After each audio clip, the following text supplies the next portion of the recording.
Hey guys, what is up? It's Dusty here, and welcome back to another crypto video. And today is yet another very interesting day for the Ripple v SEC lawsuit. But today we're not talking about that. We're talking about some XRP news and things that you need to know about. And I want to start it off with a video here that Crypto Aries shared of Hester Pierce. She wrote, "The intentional broad definition of a security only allows the SEC to set traps, which in turn hurts many more investors, so please remove this intentional vagueness. And why, Gary Gensler, haven't you moved to adopt the safe harbor designed by Hester Pierce?" Let's check it out. So, right now, we have a very broad definition of security, which is intentional because you want to make sure that if someone is raising capital to build a company, that is encompassed within our jurisdiction. So we have this kind of open-ended definition that captures those kinds of things. But that has been quite difficult for a lot of projects that are trying to do a token release, that are trying to get the tokens out there so that people can use them in the network, and the network can take hold with network effects. And so what I proposed is you have a 3-year period where you make disclosures to the people who are buying your tokens. You update those disclosures periodically. You're telling people what the token economics is. You're telling them what your plan for development is. And when you tell them that, you better be telling them the truth because you're subject to the anti-fraud rules under the securities laws. But at the end of 3 years, if you can show that your token is a utility token essentially, or if you can show that your network is decentralized, then you can move out of the securities framework and you can go about your merry way without worrying about the securities laws. This is something that, from talking to people in this space, they think it would be useful. okay, so long story short, she is saying that actually not us, I guess, because we can't do anything. They, over at the SEC, should come up with a new system where, for example, you have a 3-year grace period where if you are a security or you have a sale or you're not utility full or not decentralized, all fine, as long as it's only the first 3 years. However, you have to, of course, put up a plan and put up all the information basically, because at that point, you're still subject under regulation by the SEC from some perspective. It is only after those 3 years, if you've grown sufficiently decentralized or apparently are a utility token or have enough utility from that perspective, that you can't come out of that. This is not official. It's a proposal. And it's, let me take that down. There we go. All right, perfect. It's a proposal by Hester Pierce here, and it is really, really, really, really interesting, guys. It really is. So let's dive a little bit further into why it is so critical. I just shared something on Twitter, which really attaches well to this story. And whenever I share something on Twitter, it never goes too far because I don't really have that big of reach on there just quite yet, but eventually maybe.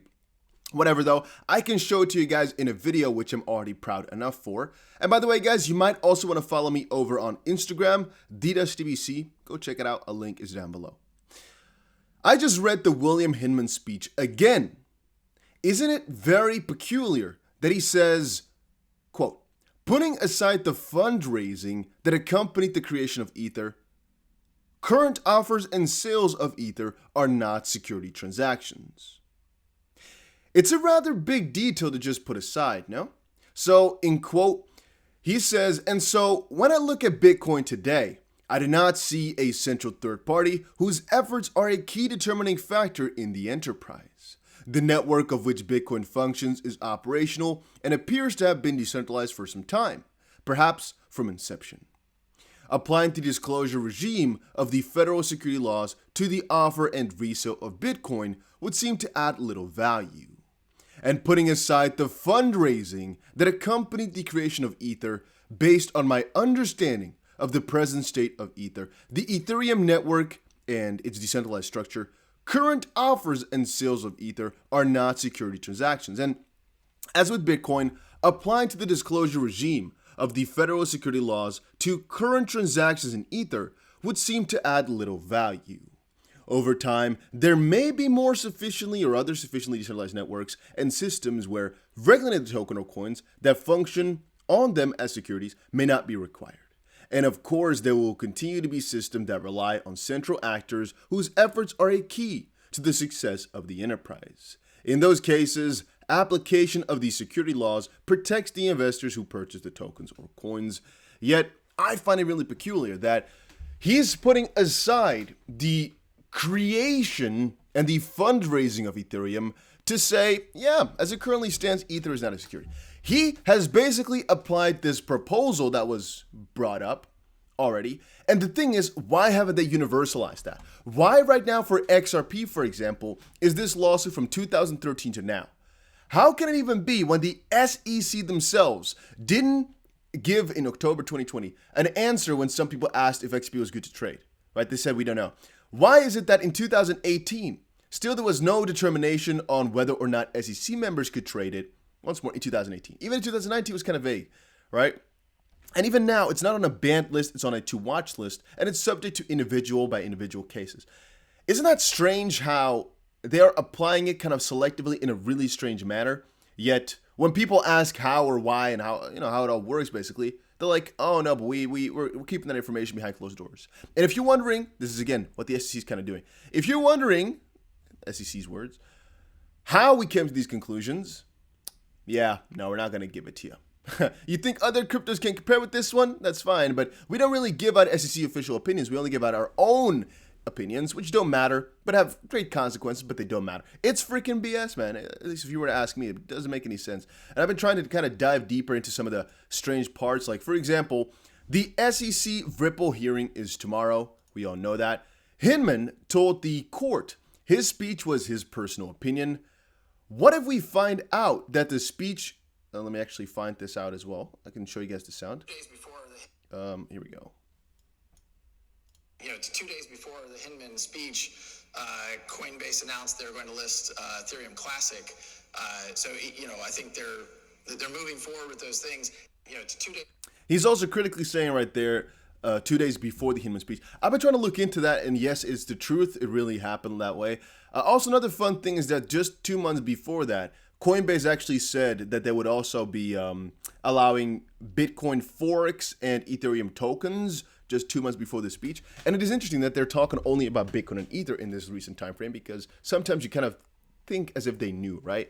Because once more, why is Ethereum Classic all of a sudden announced 2 days up front and only implemented months later? They started working on integrating Ethereum Classic just 2 days before the critical speech on Ethereum. One, that's freaking dumb.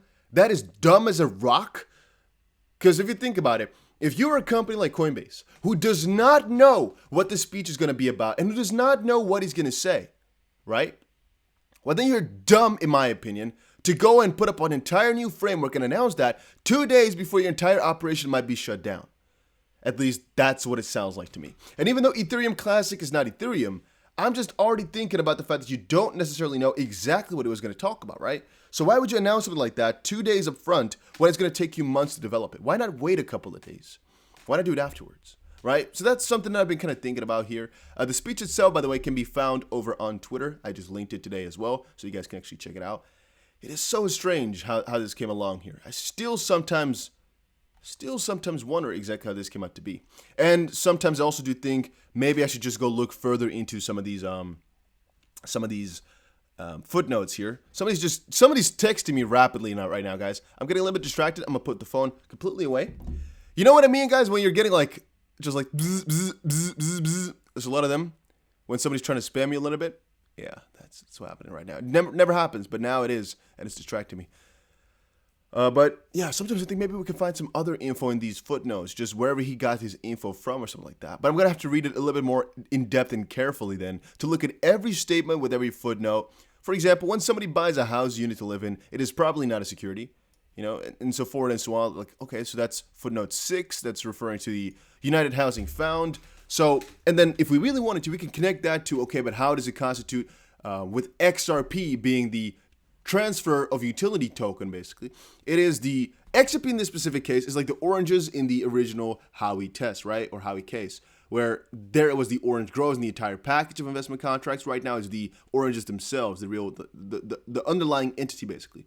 Another fun question that people popped up recently was, well, if you can use your XRP to buy Ripple stock, isn't there a flaw in the system? Because how can XRP then be the security if it can allow you to buy Ripple stock in that sense? So it's already strange because then it's really a currency, right? But all right. Sentosumo Saba also shared over on Twitter another thing. On-demand liquidity continues to build out with second half of the year going into new corridors like Indonesia, Nigeria, Thailand, Singapore in progress, XP Standard, more in the next video. I'm going to watch that. Because on the Ripple website, there's only quite a little, right? There's really not that many markers just quite yet. But it mostly has to do, I think, with Ripple right now, kind of broadening out piece by piece. But the fact that they're really expanding this severely, and a lot of this is through Neum, by the way, which we've talked about a couple of times right now. It's going to be juicy, guys. I'm really excited for that. That's what just happened, right? But this has to, of course, expand itself before it's going to kind of get into that Ripple list. And this is what's going to happen in the second half of 2021, which has already started, but still, I guess, the Q3 and Q4, so it's right now. Indonesia, Nigeria, Singapore, and Thailand being worked on. Rather interesting, rather interesting. Eventually, we'll have everything. And once more, no, I don't remember the conclusion I wanted to draw right there. This is just good. I can't really say too much about it. On-demand liquidity, by the way, is the solution that uses XRP from Ripple. I wanted to say there's also, if I check Reddit, I sometimes do. Guys, the amount of BS I find over on Reddit is so ridiculous. For example, if you type in XRP as my search query, all you find in the first couple of parts is just freaking scam after scam after scam where there's XRP rewards. It's pretty stupid if you were to ask me, guys. Be careful with anything that talks about XP like that. They're usually trying to lure you in to just take your money, right? Be careful. Now, talking about things that lure you in to take your money, John Dean just talked about if this is 100% accurate, it may be the greatest tweet I've ever read regarding a shitcoin or a scammer. What is he talking about? Well, Rise just said, these scam coins are getting crazy. Someone just shilled me a 27 trillion in circulation. Unlimited supply cap. Only one node. 25% of supply minted in the last 6 months. 1% of holder owned 30%.